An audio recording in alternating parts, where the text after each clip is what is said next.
Dulce et Decorum est. Bend down like old beggars under sacks, knock-kneed, coughing like hags, we cursed through sludge, till on the humming flares we turned our backs, and towards our distant rest began to trudge. Men marched asleep, many had lost their boots, but limped on, bloodshot. All went lame, all blind, drunk with fatigue, deaf even to the hoots of gas shells from something behind. Gas! Gas! Quick, boys, an ecstasy of fumbling saved the clumsy helmets just in time. But someone was still yelling out and stumbling and floundering like a man on fire or line. Dim through the misty panes of thick green light, under a green sea I saw him drowning. In all my dreams before my helpless sight he plunges at me, guttering, choking, drowning. If in some smothering dreams you could too pace behind the wagon that we flung him in, and watch the white eyes writhing in his face, his hanging face like a devil sick of sin, if you could hear every jolt, the blood come gargling from his froth-corrupted lips, obscene as cancer, bitter as the cut of vile, incurable sores on innocent tongue. My friend, you would not be able to tell with such heights jest. To children ardent some desperate glory, that old lie, dulce decorum est, or passion glory. Okay, so for Dulce de Decorum est, we will be using Tifas to analyze it. And the first thing we have to analyze is what we anticipate about the title. So as you can see right here, our title's in Latin, and the translation for this phrase means it is sweet and honorable. So right away you can predict that maybe this poem is light and happy, kind of because the title is talking about sweetness and like honorability and or honor, I guess. And then but the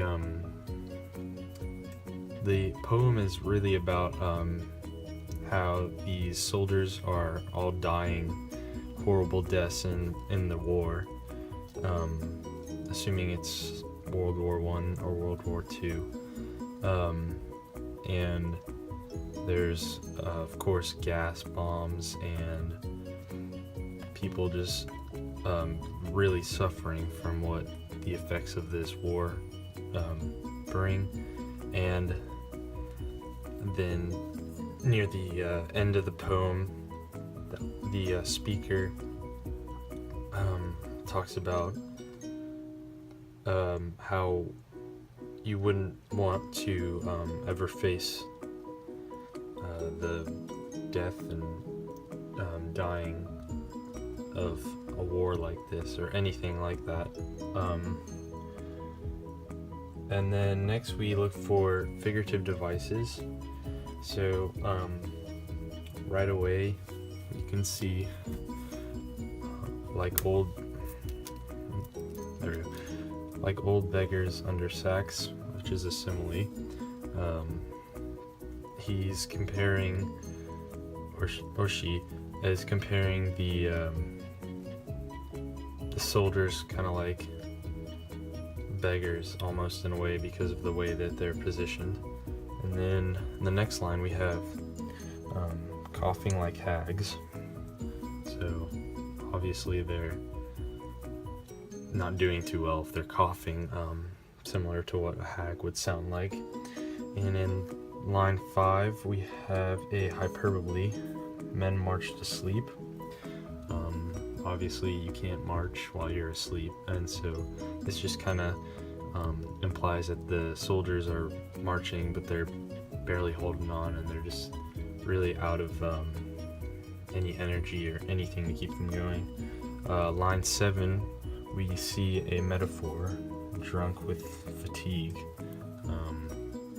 showing that these soldiers are so worn out that it's almost like they're intoxicated with fatigue, I guess. And then in line 10 we see the speaker using a really advanced diction, fitting the clumsy helmets just in time.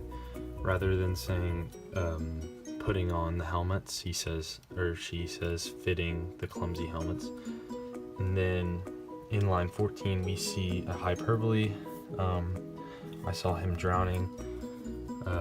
The speaker sees a soldier falling and dying to the results of gas, but he's of course not like literally drowning.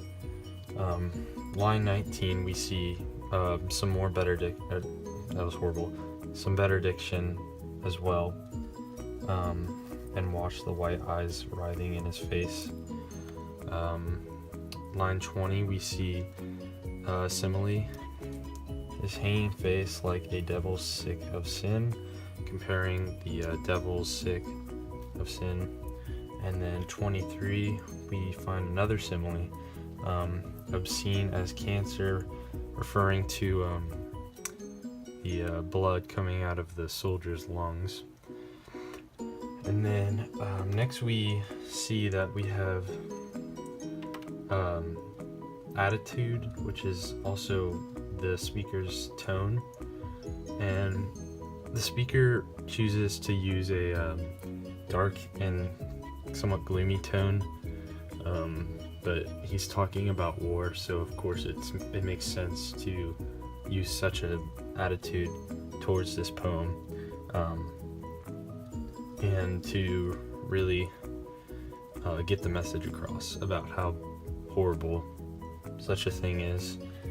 And then next we see that the shift in the first three stanzas to the last stanza is a little bit darker,